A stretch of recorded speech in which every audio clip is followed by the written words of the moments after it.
Qiao Ci was punished, thinking his brother-in-law would stand up for him. Who would have thought the brother-in-law was scared of his wife? At the Grand Luli tournament, each prefecture sent their finest warriors to compete. Yangzhou used the opportunity to send Qiao Ci to Yu County partly to visit his sister and partly to gain experience. Qiao Ci was delighted. Ever since Zhao Qiao married into Yu County, this was the first time he would see her again. When he arrived, Wei Xiao was busy with official duties, so the matriarch arranged for Wei Yan to host him. Wei Yan was friendly and enthusiastic. Qiao Ci even found him more likable than his own brother-in-law. In the first few days, Qiao Ci went horseback riding with Wei Yan around Yu County. Then, Wei Yan brought him to La Zhangfang, an old-style pleasure house. Qiao Ci didn't really want to go, but he was afraid Wei Yan would mock him, so he reluctantly followed. When Zhao Qiao heard that Qiao Ci had gone drinking at a place like Lei Zhangfang, she was furious. Worried that he was still too young and easily influenced, she dragged him back and gave him a stern scolding. Knowing he was in the wrong, Qiao Ci was made to stand in horse stance as punishment in the courtyard. When Wei Xiao returned that evening and saw this, he tried to intervene on Qiao Ci's behalf and asked Zhao Qiao to let her brother off. At that moment, Qiao Ci thought maybe his brother-in-law wasn't as cold as he'd imagined. Grateful, he felt that with his brother-in-law backing him, he'd surely escape trouble. Wei Xiao led Qiao Ci into the room and said to Zhao Qiao, "Qiao Ci just visited La Zhangfang once, had a few drinks, it's no big deal. Don't be mad." But Zhao Qiao didn't see it that way.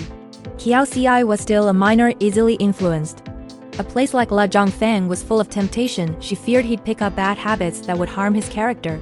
Seeing how lightly Wei Xiao took it, and how familiar he seemed with the place, Zhao Qiao gave him a probing look.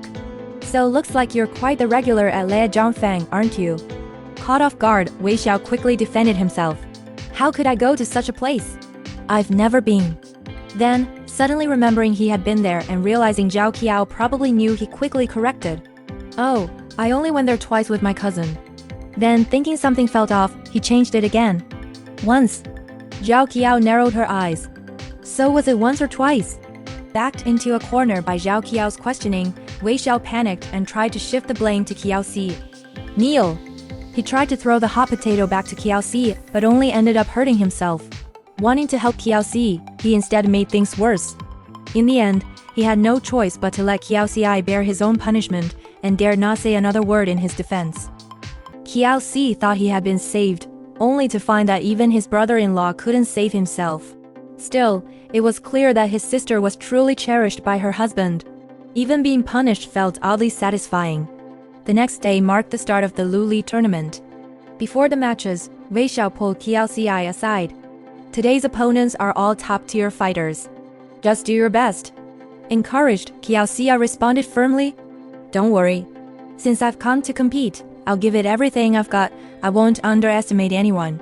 Once on the platform, Qiao Ci's opponent turned out to be Su Xin, the younger brother of Su Yihuang. Ambitious and eager to prove himself, Su Xin saw the tournament as a stepping stone to fame. He was determined to win at all costs. Though young, Qiao Ci was gifted and honorable. His martial art skills were slightly superior to Su Xin's. Desperate to win, Su Xin used dirty tricks, wounding Qiao Ci. From the viewing platform, Zhao Qiao watched anxiously as her younger brother took a slash to the arm. Though representing Yangzhou, Qiao Ci was also known as the brother-in-law of the Marquis. With Wei Xiao's encouragement still fresh in mind, he refused to disappoint them. Drawing on all his strength, Qiao Ci turned the tables and claimed victory. Humiliated and angry, Su Xin fumed. Despite all his scheming, he still lost to Qiao Ci.